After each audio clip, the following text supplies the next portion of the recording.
Tungod sa kusog ng mga buto-buto sa mga armas di fuego, mga magtutudlo o mga residente sa Hinakpan, Guihulngan City sa Negros Oriental mibakwit gumikan sa kahadlok nga mapagan. Ano yung report?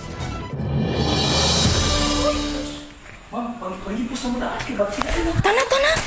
Sa video nga kuha ni Teacher in Charge Mary Rose Villarin, makita ang naratol nga mga magtutudlo sa Bonbon Elementary School. Matud ni Villarin, nang hatag sila og module sa mga ginikanan pasado alas 3 Miyerkules sa hapon, dihang nadungog ang mga buto-buto. Sa sinugdanan, gatuo sila nga lata lang ang ilang nadungog nga giduhaan sa mga bata.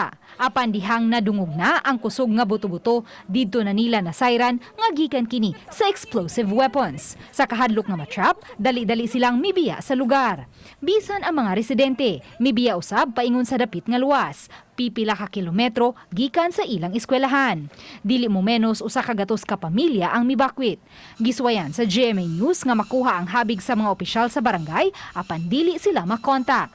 Sa press release sa 3rd Infantry Division sa Philippine Army nga gipada sa GMA News, ang Engkwentro nahitabo sa Sitio Tios, Barangay Quintin Remo, Moises Padilla, Negros Oriental. Matod ni Villarin, ang Sitio Tios utlanan sa Sitio Bonbon diin siya ma-assign isip teacher in charge. Duha ang patay ug upat ang samdan sa habig sa mga sundaw. Nagtuo sila nga aduna usay namatay sa habig sa mga NPA nunot sa lakra sa dugo sa encounter site.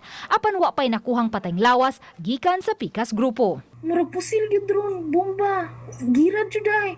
Mao to nga nagdali-dali day mig panghipos among mga gamit. Gatuo lang jud mi nga kami ra mga teachers mo hinadlok hasta pud ang mga tawo. Luoy jud kay mga tawo, sir. Uban ni Clans Gabutin, Luan Merondina, Balitang Bisdak.